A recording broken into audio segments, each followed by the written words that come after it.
What's going on, everybody? Welcome to a new season and a brand new episode of Hello, My Name Is. For you guys who might have forgot, I am your host, Mr. Joe Cardoso. I want to welcome you guys to season 2. I'm excited. Got a lot of things on deck for this year, a lot of exciting guests. I wanted to kick it off by having an interview with one of the main kind of folks I wanted to talk to, and that was creatives, whether it be art, photography. I wanted to kind of get into their minds, pick their brains, and see how they see things, and hopefully we all can learn a thing or two. So without further ado, let's kick off season 2, and our guest this week is...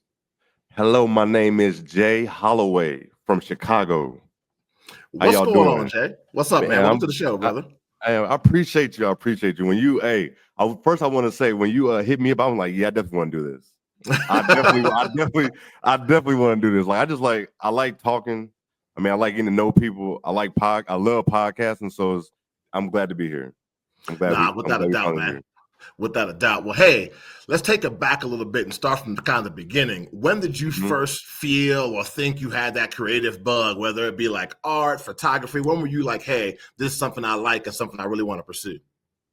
So basically, I've always been a sports kid, right? So like my grandmother got me into sports, but as I want to say, like in elementary school, like 3rd, 4th grade, I started getting into like different art fairs, like going to art class, and then wanting to do going to you know how, I don't even know if it's the same now, but like Park District thing coming to mail. There's always an art class. I would want to go to those art classes and stuff like that. So I started that way. But my grandfather, he was always into recording and taking photos. Like that wasn't his profession, but he always did that. Like when we had just messing around, creating memories for himself, right? So I got into that. I got into, taking photos. I would take classes in high school, even camera classes, even college. I would take different camera classes, but I never pursued it as a profession. So when I started pursuing it as a profession was when the world went to shit, the pandemic, right? So that's basically what it was. Like I was already I would be taking photos, stuff like that. But during that time, like Nikon was doing free classes. They was doing like refresher classes, beginning classes, things like that. I'm like, man, all I need is a refresher. And I did that, and then the rest is history. From that, that's when I started. That's how the whole professionally doing it was 2020. No, that's a good thing you put. I mean, obviously, nobody's ever going to forget the pandemic, but that's a good point. I know for myself, I really locked in as far as like, hey, you've been doing the blog thing and the podcast thing, but now you got nothing but free time. You ain't going anywhere. Nothing. And it was like I was able to just practice on any and everything. So it was like I have a focus, but it's so much stuff. Like I made myself really good at product photography because we was inside, and so I was inside. I went to YouTube University, figure out they lighting for it, and then I would just in my basement have a table and just set up, and I would just do stuff all day long. And then once, and I would like practice with my kids, my wife, and then when the world opened, like I know here, well in Chicago, when the world opened, it was like, some places been closed, but it opened back up here in June. People was like, can I book you? Because I would be talking about it and stuff like that and just showing different things. So that summer I started booking people, and then the rest is history. Like my wife was like, I've never seen nobody like take off like that. Like you was able to just start making money like that. So I was like, I'm the type of person, like when I'm all in, I'm all in. Like I'm not going to half-ass this. And so for sure. I definitely it just turned that way. Yeah. So that's how that started. One thing that maybe it's just me, maybe you didn't feel the same way, but we're going to find out here in a few seconds. I know with photography, it's hard to not compare yourself to others. There's a bunch of different things that I think are possible obstacles when it comes to photography, whether it's comparison, whether it's like, I'll give myself as an example. I bought a Sony during the pandemic and was like, yo, this is top of the line. I feel like when I opened the box, as soon as I opened the box, the camera was outdated. So how do you battle not being like, man, look at her over here, him over there. They're really doing something good compared to my stuff, or even equipment wise, and not letting that get you distracted from your goals? Basically, it's hard. I will say that it's hard. You're gonna you will think that you need the best equipment at all times. And like some of my stuff, like some of my best photos was with my phone. like a lot of people love.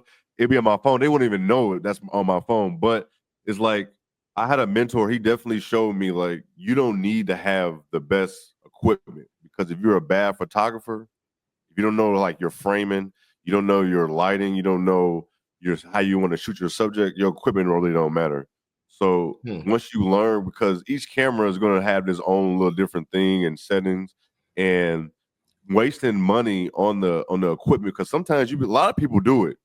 I'm gonna start doing photography, and then they done bought all this equipment. Matter of fact, real quick, a friend of my wife, she bought equipment telling me she was gonna be a photographer. She asked me did I just want it, and I just got an extra camera just because she bought all this equipment thinking she was gonna be a photographer, and she didn't even use it.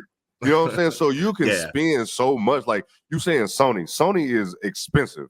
Like so like their equipment, like even one of my lens just to do like sports photography, that lens alone is $2,500. That's not even the camera. You know, so it's like you don't want to jump into it. You try to in the internet now, you just think you have to, you compare yourself, you see these photos, man. Once you know your framing and how you want to set things up, and if you're going to use lighting or not, no lighting and you have some editing skills as well, your equipment don't matter.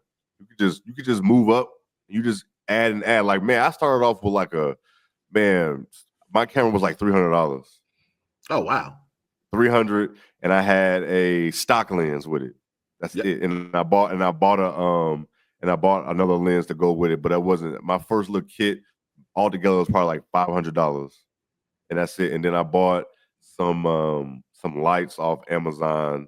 That wasn't strobe lighting, you know. I just something to have something if I need to use it, and that's all I did for a while, for a couple of years, and then I'm like, you know what? I've been making money. I'm making strides. I'm working with different companies. I'm making a name for myself, and then so I upgraded to a whole Sony kit, and then my lighting. I changed to strobe lighting because all that stuff is expensive, but there's no point. I know it's so expensive, so there's no point to go buy that. I get people all the time like DM me and asking me questions. I'd be like, man, listen, start with your phone. I'm like, what kind of phone you got? They be like, I got an iPhone 15 or 16. Listen, you can start right there. Yes, you can start right there if you want to. And then honestly, I'm like, there's things called like Share Grid. I tell people you can go rent a camera, man. I rent cameras all the time. I want to try something out. You can rent a camera for a weekend, depending on the area, $100. And just you can test it out. Sometimes for a week, it'd be like $200 for a week. You want to test it out. Now you know if you want to go spend that $2,500. It's easy. You bought this camera for $3,500, and then you try to go sell it. You may not even get that same value back. So now you've lost money. So it's a tricky game out here. And then I know if you go on YouTube, you see different photographers, or even on Twitter, Instagram, talking about, man, this camera came out this camera. Then you look up, you go buy it, then the camera bought this camera. You be like, yo, I just bought my camera and 5 cameras just came out last week. That's how I felt, man. You couldn't have told me when I got that Sony, I wasn't the hottest thing on the street. And then I went extra mile. I got the camera. I came with the kit lens. Oh, you got to get this. I forgot. It shows you how much I use it. Is it Sigma? Yeah, you got to get a Sigma lens, but you got to get this one. You got to get this particular Sigma lens to be where you need to be. Okay, I guess I'm buying the lens. And I went out for like a week or two. Most important thing in the world was photography. After that, I was like, so about that camera. That's definitely how it is. That's definitely how it is. While I was going through that, to your point, while I was going through that, there was still brand new Sony. This just dropped. Hey, did you get the Sigma XR5? Come on, man. Like, really? And YouTube will get you. If you're watching a creative or photographer on YouTube, they will get you because first of all, they've been in this for so long and their photos are just amazing. So now with them even talking about this is what they use, or a company sent them this camera and they're using it, you're gonna be like, you know what? I'm about to go buy this camera. You know what I'm saying? Like you're gonna go on Amazon. You might go, if a Best Buy is still around or a camera shop, you're gonna go spend that money on that camera, and then you still gonna be like, my pictures don't look like his or hers because they know what they're doing. Not saying you don't, but their framing is different. What they're looking at is different. All that, so it's just the camera is just a good thing to have because sometimes cameras do have certain things They're gonna be faster. They can slow down things quicker and more efficient. But if you don't know what you're doing, it does not matter. If you don't know how to set up, especially with sports, if you don't know what to look for, if you don't know what could be coming, you're gonna miss it. You're gonna miss it, especially football. You don't know what's going on. Soccer, you have to know what's going on. You don't know how to frame it. You gotta know how to set it up. You gotta know when to just start hitting. Because if you hit the trigger when they kick the ball, you missed it. Yeah, for sure. You missed your shot. So it depends on you as well. So it ain't just the equipment. So for everybody out there, just work on your craft first, then you upgrade your equipment. I know it's hard when you're watching YouTube. Yeah, I definitely fell in that rabbit hole. You talked a little bit about how a big part of your journey and your success was what you learned on YouTube and class you took advantage of. Can you just talk a little bit about that? Because I think some people don't really realize there's a lot of free classes and stuff available for people to improve on their craft. So no, like you can go like sometimes you can set up like it's always free classes, even like the local colleges, the community centers. But since I was inside, like I looked up somebody like, and the photography community can be like a sports community, man. People don't like certain people. They think this or that. But I learned a lot from Peter McKinnon on I know YouTube. that is. Yep. I learned a lot of people don't like him because they feel like he drive up the prices of things. And I mean, yeah, because he's good at what he does. His video work to me is a lot better than his photography work, but I learned a lot of skills from him from doing that. Sometimes, but like Nikon give up free classes. You can go to their website, you can see that. Sometimes, what's that thing you can buy tickets off of? People put tickets on. I can't think of the name of the website. Trying to talk about. You could put events on it, and sometimes you can find like novice photography classes. You can do things like that. What is the name of the website? Oh my God, I can't think of. People put like things on there when they have events in the city. You can go on. I see the website in my head. Yes, I can't think of the name of it. Groupon is still around. Groupon still have like photography stuff on there. People have on there do things like that. But you could always find libraries. You can see people do free photography classes. Just take advantage of it, And I've had people ask me to do that. I just don't have the time. A lot of times you gotta do it on the weekend. Either I got kid games, I'm working, I'm out of town, or it's just something that's just hard for me to do that. So, but there's always people in your town that's doing photography all the time. Like you see them walking around, and they're shooting subjects and learning different things like that. So, it's different ways to learn about photography. But YouTube is the fastest and easiest way, for sure. The fastest way. You go in there, you can just photography one-on-one. You just have to pick through like, I don't like her, I don't like him, I like her, go from there. Now, YouTube is definitely a wealth of knowledge. No excuse these days to say, no, I can't figure it out. I can't figure it out. There's no way to learn it. Now, let's talk a little bit about, when we talk about creatives, I want you to talk a little bit about the Black creative community and kind of some of the people you've worked with, people that have helped you, and kind of that's a booming industry. I mean, like you just talked about on YouTube, when you search, I'm seeing a lot more Black and brown faces, whether it be men or women, who are talking about photography, filmmaking, anything that's creative. And I think it's a real positive step in the right direction. What's that experience been like for you? Man, it's been, first, I will say, I've had people like try to Hollywood me, especially here, because Chicago is just a type of place. So I've asked it's a difficult, like people want to just gatekeep. And I feel like in 2025, it's hard to gatekeep because it's just so much information everywhere. But sometimes you just want to have a mentor and just something like that one-on-one, somebody you can go ask questions to and go from there. But I've had Gio, Gio, like I've reached out to him. Yeah. Like I've met him on Twitter. And man, he's phenomenal at photography, especially like film photography and the way he storytell. Like I reach out to him, and first on Twitter. Now we have each other's phone number, and I can just ask questions and feed off and just ask him like, how do I do this? What you suggest here?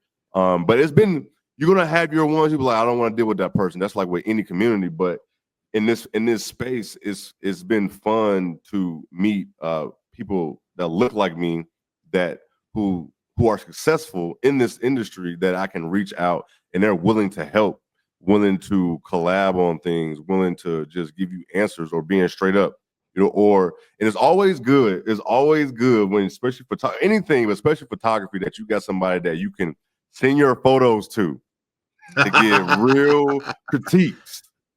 Real critiques. You know what I'm saying? Like, you don't want nobody that's always going to be like, yeah, this or that. Like, my wife is one. Like, she was a creator before me, and that's her always been her lane. But she would be straight up like, no, like this or that. And I'm surprised. I forgot to even mention her. Like, she gave me a lot of different tips because she modeled, and she been in the beauty industry, and she know different ways how to shoot women. So I'm gonna use my wife as one. Like, I was able to tap into her being a brown woman at that, like, and then I've met people through her, like different models in this space that I was able to learn from on how to shoot women on different angles. Men try to act like they don't care about angles, but they do. But women definitely do. Women definitely do care about the angles and how you want to shoot them and make them look soft or hard, and different things like that. So, in learning, so I'm gonna use my wife. I got Gio. I got different people, even like in the sport community, be doing like the sports media with the women's hoops. I've met so many different brown people. Like, I want to say one, Sydney Brunson. She's one. Like, I ask her questions, and she's been on our show, so she's helped a lot in going in different directions as well. Doing different things. So it's I'm happy to see it because the creative community is still lacking us, especially in photography at games. I ain't talking about like basketball. I'm talking about like Olympics, baseball, different things like the soccer. You don't see a bunch of us. Like, when I do soccer games, I'm the only black dude there. Yeah. So it's like, that's, you know what I'm saying? So it's like, I try to now, like, when I have a brown person ask me questions, I try to give them as much advice as possible, just try to help them out because they see me as somebody like, hey man, you in this space and like you being successful doing things and meeting people and doing that.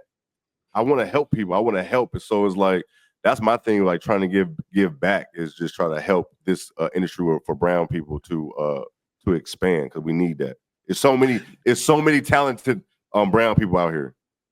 Nah, without a doubt, man. And you're right too when it comes to the critique, because you don't want a bunch of yes men and yes women. You gotta find that balance, because it's like, man, like you just said, oh man, we got Jay out here. He's one of the few black men who's a photographer. You send me a crappy photo. Do I really want to go hard in this guy and let him know this is some shit? Or do I want to kind of take it like, oh, great job, man. And the framing's wrong. The picture's all dark. It's out of focus. So you got to find that balance where you don't crush somebody's dreams, but at the same time, hey man, this ain't really what we're looking for. You can do better type of deal, kind of conversation. That's always hard for sure. I can only imagine. It is. It's really hard. Let's switch lanes a little bit and talk about the sports space. Like you said, growing up, huge sports fan as a fan and also playing. I see a lot of work that you do in women's basketball space. I definitely see you blowing up and starting to become a name out there. When did you become a sports fan, and when did you decide that, hey, instead of just watching it, I do want to start podcasting, doing YouTube stuff, talking about sports and sharing my opinion? Because the same way we talk about gatekeeping with photography, it can be pretty mean on these streets when it comes to sports, man, for sure. So basically, growing up, like my grandmother, my mom's mom will babysit me. She didn't watch soap operas. She didn't do that. So what she always watched, she did not do that at all. She was a big sports fan. She played basketball in high school, but she watched the Cubs. Daytime was on the Cubs at all times on WGN. So that's what I watched. I would sit down, I would get my glove. She got me a glove. I would sit down and watch baseball with her. Growing up, my favorite baseball player was Andre Dawson, but I would call him Dewdre because I was only like 3 or 4. Calling his name like that. So, but she would every time as I got older, she would like give me football stuff, equipment, little Tykes basketball rim. She would get all that stuff. She would show me how to run bases and shoot baskets. Like, so she would babysit me while my parents are working. So it'd be me and her, and my grandfather would be at work or out of town. So it's like it just be me and her. So as I got older, she was always there with me, but then like I love baseball and I started loving everything else. But being from Chicago, when I discovered Michael Jordan, like I discovered him, I want to say I probably knew who he was, but I really realized who he was in like 92. That like changed everything for me. Like seeing Michael Jordan changed everything. Like them taking me to games at the old Chicago Stadium and then going into the United Center just changed everything. Like I just wanted to play basketball. So I played basketball. I played baseball. I didn't start playing football until junior high. My mom wasn't going with the football, even at that time. Even at that time. For those that know, I was born in '86, so she was way ahead of the curve. She was not for that football stuff whatsoever. Yeah. Like she was. My mom same way. She wasn't a fan at all. Yeah, she knew that wasn't. You don't just get hit like that and get up and keep on walking. Yeah. She was not for that football stuff. She was good for like the baseball and the basketball, but like the Bulls changed everything for me. Like Jordan and all those guys is just watching them, and I knew I wanted to play sports, and so I played sports all the way into high school. I started playing more football in high school, but outside of that, after high school, I didn't play no college sports or anything like that. But I always followed sports. Like I was always going to games. I always talked about it. When Facebook was booming, I would always just have like Facebook forums, was taking. And then it's funny, and I know you're gonna hold it to me. I used to have a sports blog, and I used to write. I've only been throwing jabs. I've only been throwing jabs every couple of weeks, man. I just throw it out there, let it be. But I used to have a sports blog. I used to write about sports all the time. Like I follow sports, so I started looking as I got older, and I started getting into coaching. And I started coaching baseball and football. I never coached basketball, but I would like train. I wouldn't say train kids, but just help kids develop doing different things like that. But I always know I wanted to be involved with sports some way, somehow. Even when I was just working, like I would say, corporate America, I was always coaching or doing something with sports. And I always go to sporting events. And so now when I met my wife, she was doing a podcast. She was doing different podcasting like that. So she introduced me to the world of podcasting. And so that was 2016 when I met. Great year, by the way. Like the Cubs won. I met my wife that year. Everybody's got their golden year. I'm gonna be yours. Yeah, so that was a great year. But but I got into that with her. So now some years later, people always say you should do a sports podcast. You should do that. I'm like, man, that's a lot of work. I don't think y'all understand how difficult podcasting is. And then at that time, even in like 2016, 17, 18, it still wasn't like everybody knew about podcasting was even easy. I don't even think StreamYard or Riverside was even around at that time. No, I don't think so. Nope. I think it was just like Zoom or whatever you can do it on, so pretty much. So it's like I was like, man, I don't know if I should do that. And then it was like finding the people that actually want to be committed to it, and doing that. So I always had a buddy that we always been back and forth with. So then I want to say 21, when I got out of the pandemic, I started a NBA podcast called the Uncommon Commentators, and I started that, and I went on for until last summer. Like they abruptly quit on me, but in the works at the same time. At the same time, I was already starting like in the works, wanted to do a W show because I always love women hoops. That's the thing. Like backtrack real quick. Like I love women hoops. But I was never able to have people, especially guys, to like go to games with me. I would always go to see the Sky games by myself or just watch games. I would never even talk to nobody about women hoops because there was nobody to talk to it about it. You would still get you go on the internet, you go on the early internet days, people are gonna try to shun you for even talking about women's basketball. Like, that is true. Like people think it's bad now. It was so bad then. Like you don't even bring up women hoops at the barbershop. Don't even do that. Like that was like, don't. Oh, yeah, you cut your own hair. Yeah. So basically, but I knew, like, I saw like women hoops was booming. I'm like, this is really kicking off. Like, people are really starting to catch on. So, I'm like, I don't know everything about the women's space. So, with me having the NBA pod, I asked the guys, I'm like, y'all want to do it with me? They was like, no, it's already enough with this. I was like, cool. I just want to give y'all the first shot. So, I found the people I'm working with, Nick and Lowe. But in the same time, as I was working on that to start that show, the NBA pod stopped because they just abruptly quit on me. So now I was like, you know what? It's all good. I was salty about it, whatever. But I started this W pod, the Best Damn W show, and man, it's been like the craziest. It ain't even been a year yet. We only like 28 episodes in, and this is just been wonderful. Yeah, I was gonna say, I feel like it's still kind of new. It's very new, like, but it's like people has been loving it, and it's just the people in this space, like the W space they welcome me with open arms. Like I don't come here like I know everything. Like I know hoops, but I don't know how this space move. I don't know everybody in this space, and I just been networking and just meeting people, and man, it's just been. I'm glad I'm here because like going to cover games. Like I be on the court is like my happy place. Like I'm not hooping, but I'm there. Like I'm meeting people. People are knowing me. Like I'm I'm 6'3". I got locks. I used to have my hair like in a ponytail. I talk. I smile. Like so, people remember me now. So it's like now they know our show, and then even with my co-host, they know them. Like they were already in this space, and though they have their own lane, like people know them, and so it just has been a wonderful spot to be in, and I'm glad I'm in this space. And it's like people like, you don't watch NBA. Like, I watch all hoops, but this is my lane. Like, I got you. I found my lane, so this is where I am. And so now it's like I've seen people like, man, you like they call me Unc on the internet. They be like, Unc, you like an inspiration. Like you, I want to be like you, like them. Like, man, listen, man, if you need help, I got you. So it's like I started like my own, I want to say like media now, like network for my community. different podcast. Yeah, for like media network for my own podcast. And so like now, like I develop a team, like out of nowhere, like people wanted to do it. Like I wanted to continue the NBA pod, and people hit me up like, can I do it? You give me the opportunity. So it's like, I'm like, man, I'm doing something right. And some days, I know I'd be like, man, I want to quit all this. I want to quit all this, man. I don't want to every other day. But then it's like, I have a team that believe. You know how this is. I got a team that believe in me. So it's like, it just make me keep going and keep going. Like, we ain't missed a day. We ain't missed a week.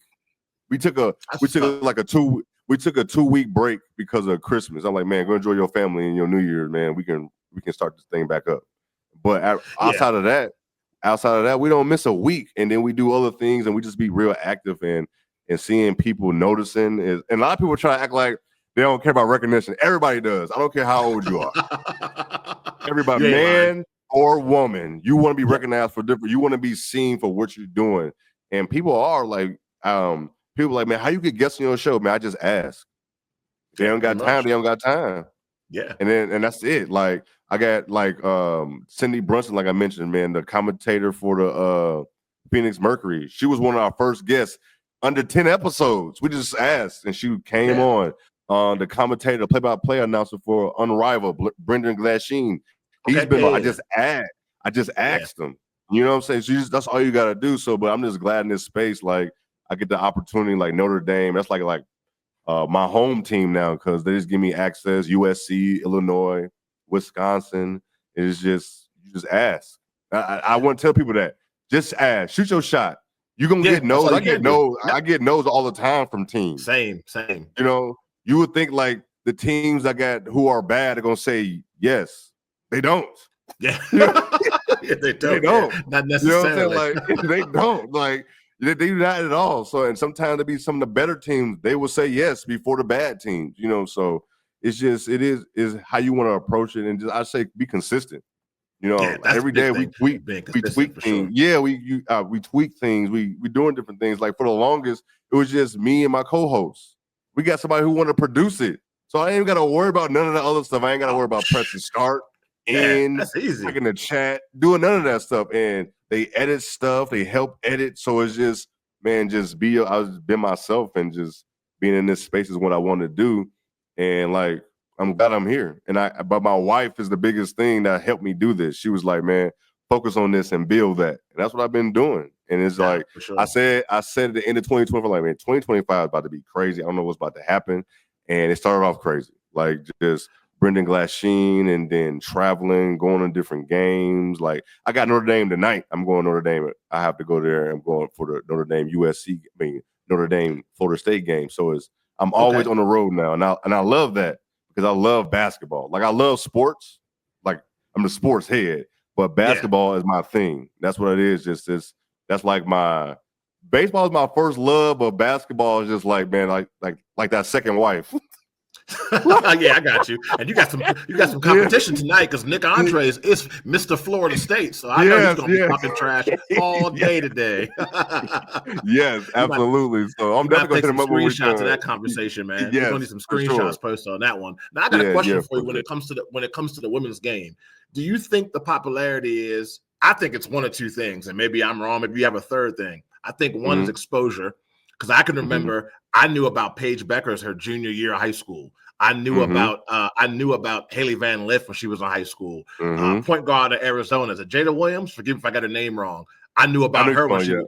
Yeah, I knew about her when she was in high school. And then also, too, I think the women's game is more fundamentally sound. I mean, as far as they're not jacking up all kinds of threes all the time. There are some stretches in games where I see, like I think about that game I just watched a couple days ago, Notre Dame against NC State. Please, for the love of God, stop shooting threes all the damn time. Take the ball to the basket. All those heat checks. Yeah, but that's not how it is all the time in the women's game. So what do you think the reason or reasons are that the women's game is really popping off, like you said? I want to say Angel Reese and Caitlin Clark had a lot to do with it.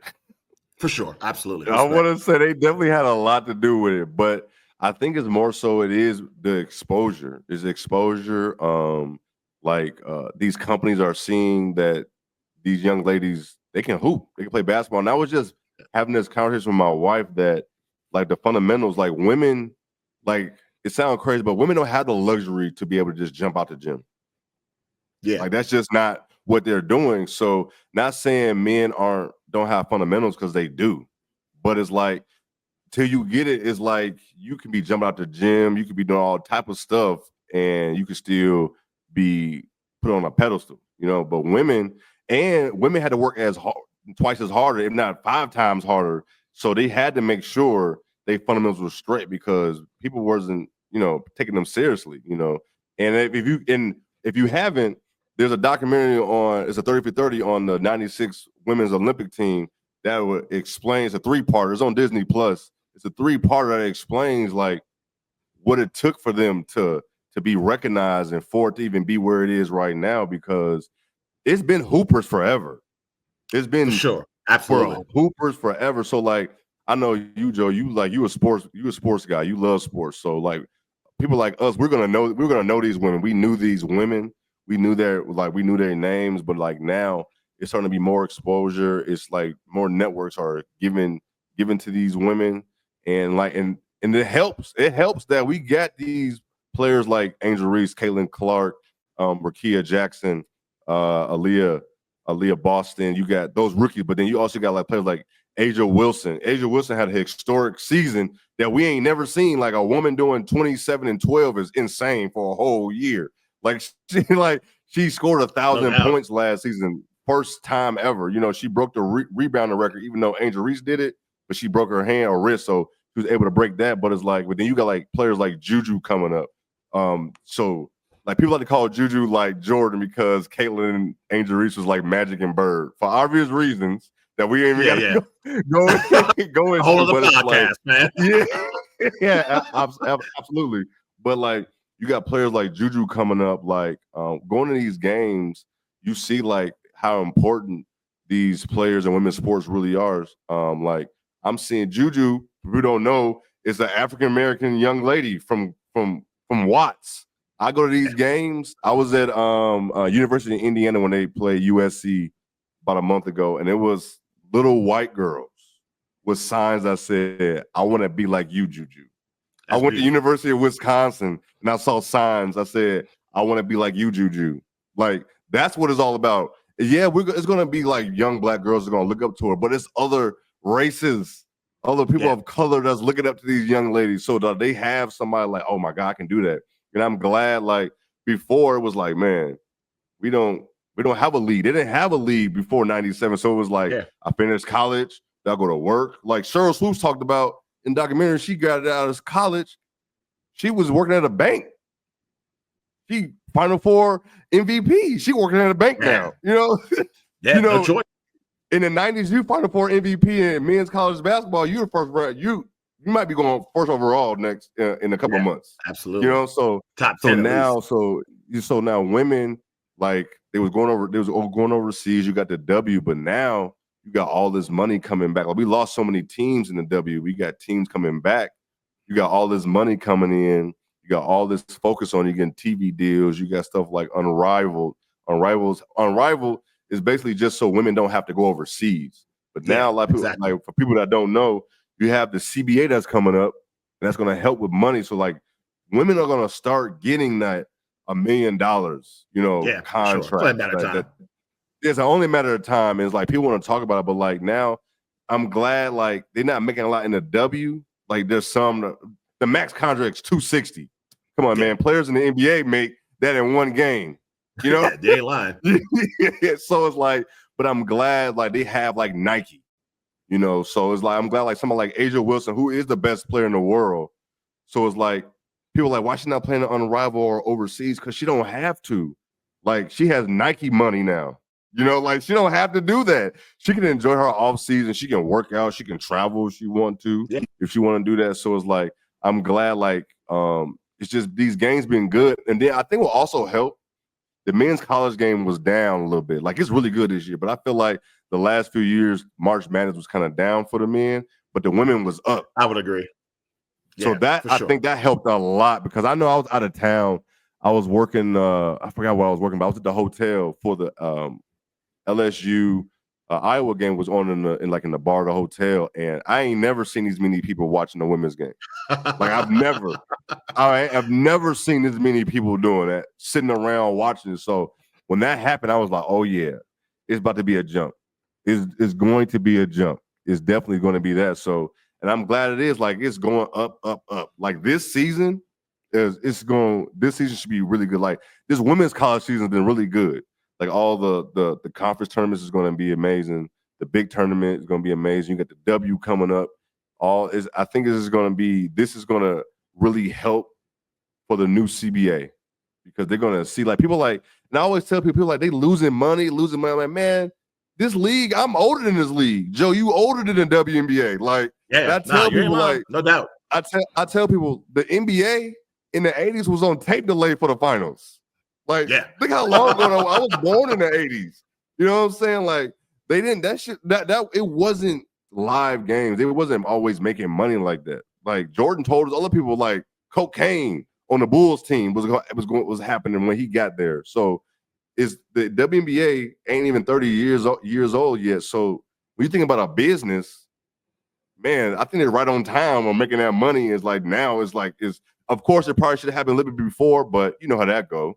But now, for sure. I think a lot of people too use that as an excuse. I mean, what can I say? What can I say to diss the women's game or downplay it? Mm-hmm. Oh, we got Juju, we got Paige. Yeah, but you ain't making no money. Okay, you win. Yeah, like it's coming. It's coming. Like and like every day I see like a Juju or a Paige. These women in college, Flage over at LSU, they're getting deals like big company deals everywhere, billboards. Like. She got 2 more years in college. And that's why even leave? Like women, why even leave? Yeah, women. Yeah, exactly. And that's another thing. Like people don't know. Like women can't even leave early. If they want to leave as a junior, they gotta be like 22 or something like that. Like it's weird. But like these women, they might be able to start leaving as more teams come. And I hope not too many teams come too fast. I don't want them to fail. Like we want them to expand, but it's going to only a matter of time. I knew CBA, but after this season, it's going to change. It just really is. Like these women are starting to have facilities at their stadiums. It's crazy to think that they didn't have practice facilities. Like they got to share it with a YMCA. Yeah. Like, and you see something like Phoenix. That is? Yeah, you see something like Phoenix when the Phoenix Mercury just debuted. And you think about 20 years ago, it was like, well, the Suns practice is over, so I guess y'all can use the locker room now. Yeah, like man, even like during the pandemic at the bubble, the stuff that was going on with the women, like their workouts and their food, it was like, how y'all doing? You got them away from their family and friends, locked up in here for a few months. And they can't even have a proper gym and nutrients to perform for y'all. Yeah. Like, what is that? So that was just 5 years ago.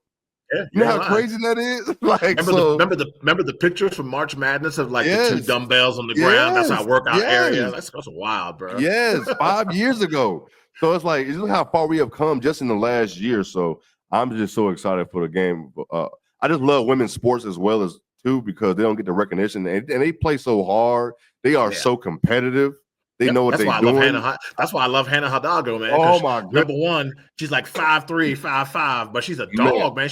Oh, She'll go against a big person, a tall she person. does not I care. love the scream, and she reminds me too of the '90s basketball. I like a good Yes. scream after an and one. Oh my Give God, me I a love stare. it. Give me a stare down after you hit the big three. It Give me a shouldn't be. flex. Give me. Yeah, it shouldn't be Man. buttoned up basketball where we just being quiet and No, make a basket. no. I'm gonna stay in my place and run down the court. Like, show me some emotion. Yeah, I love that. So, man, I'm glad I'm in this space. I enjoy I'm in this space. So it's been fun. So yeah. Nah, no doubt, man. Without giving away all the plans, what are some of the things you got planned for the rest of 2025 without giving away all your secrets? I do have some we have some interesting guests that we're working on that's coming this year. So some guests that we're working on. So fingers crossed that we're gonna get them. I believe we are, but it's just scheduling and just time and everything like that. So I will be at All-Star Weekend in Indy. So look out for that. Okay. So there's some things gonna be happening. I got the Big Ten tournament coming up next weekend that I will be in.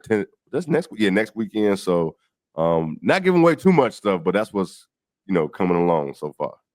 Hey, no doubt, man. Now, before we get up out of here, I never let my guests leave without letting everybody know where they can find you, where they can follow your work. Of course, we'll have your links and stuff dropped in the show description, but let folks know where they can find you, the days of shows on the air, all that good stuff, man. So where you can find me, I'm really active on Twitter. Twitter is the spot I'm at. So it's Blackman Joy _. So it's BLKMAN Joy _.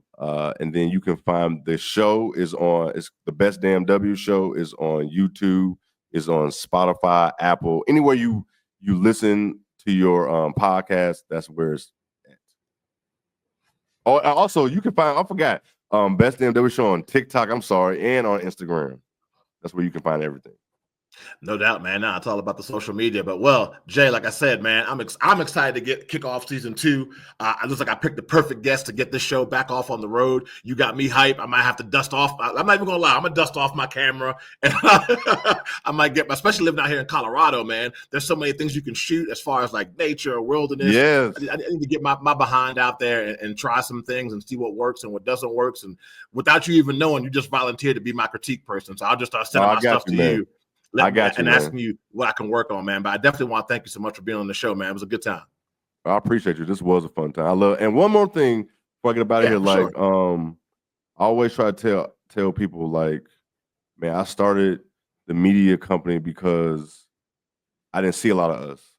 And this is not like saying I would never hire a white person or an Asian or Hispanic, but this space is for me to help give other brown people an opportunity in this space, like, even not saying you're gonna work with me forever. This is something for your resume that you did this. I gave you this opportunity, so this is another reason why I started this. Like, other people who want to get into this. Like, I have kids in college reaching out, so it's like, do I gotta start getting interns?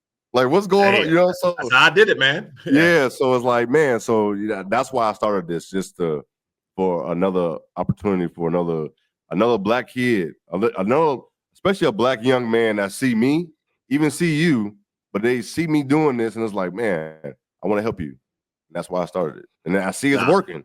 It's for working. Sure, man. For sure. And like you said, we do need more of it. And you got support from me all the time, man, for sure, without a doubt, man. Well, thank you guys so much. For sure, man.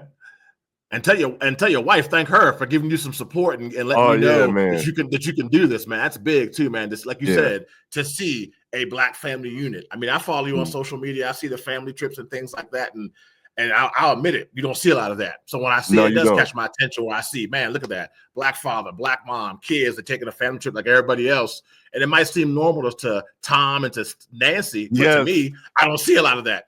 No, yeah. So listen, before we leave, my attention. Since you said it, before we get out of here, last year when we did we had a go to Atlanta for a wedding, and it was like, we a family of 6. Her mom was going, her grandmother, her auntie was going. I'm like, man, do I want to fly? That's a lot of plane tickets, man. The price is crazy. My wife was like, man, do an RV. Man, we found a place. Okay. She found a place to rent an RV from Chicago to Atlanta. They paid. The mileage was free for $1,500, and then I returned the RV and got $300 back. Hold on now. Cruise That America. Cool. So people was like, man, I'm like, I love the RV. So now it's like every summer we're gonna do an RV trip. So right now, as amongst the family, us 6, we're trying to figure out where we're gonna go this summer. But yes, man, it's like that caught people attention for real. Last summer when we did our RV trip, they was like, yo, what? I'm like, man, I did the driving myself. Like we took break. Like when we stopped. It wasn't like a 10-minute. I stopped for like an hour. People got food. I stretched. And I was able to keep going. So like my wife, she's 5 feet tall, man. That thing, she can't see the mirrors and stuff like that. So you know, so I drove the whole way, but I enjoyed it. Like the kids was able to, they had their beds. They was able to walk around. They seeing stuff, going through Tennessee and all the places to get to Atlanta. So it was like, man, people seeing a black family doing an RV trip. When do you see that? Like people were seeing us. People saw us at the people saw us get out the RV at the truck stops. They was looking at us like, what the hell is going on? Like, they were so confused about a black family getting out of an RV. They did not understand it. So so people, awesome, people, I've had guys reach out to me like, man, how much was it for the RV? Yada yada yada. I'm like, man, I broke it down to them, told them, man, like you just have to find it. But Cruise America they're everywhere. I know that they got different locations in all states. So man, check them out. And it was easy. See, my little creative brain, I'm already thinking that trip you take this summer, that's your blog right there. That's a series. Yes. That's a series right there. Yes. So one, the RV, we packing it up. That's your whole summer series right there. Picked out for you, man. That's awesome. Yeah, I definitely can. As you were talking, I was thinking, I don't know a single one of my black friends that has an RV, ever rented one. Yeah, like it was just crazy. And it would just happen because plane tickets were so high. If you rent, like we have a truck, but then we still have to rent another truck. And then it's like, do we want to do that? So I'm like, then my wife out of nowhere, she was like, I got the idea, RV. And then boom. That's wild, man. That's wild. That's wild. That's a good things right there, man. I like that. Yeah. Man, well, I want to thank Jay Holloway for joining me on the first episode of the new season of Hello, My Name Is. My name is Joe Cardoso. I'll catch you guys next week. Stay safe and stay creative, please. Appreciate y'all.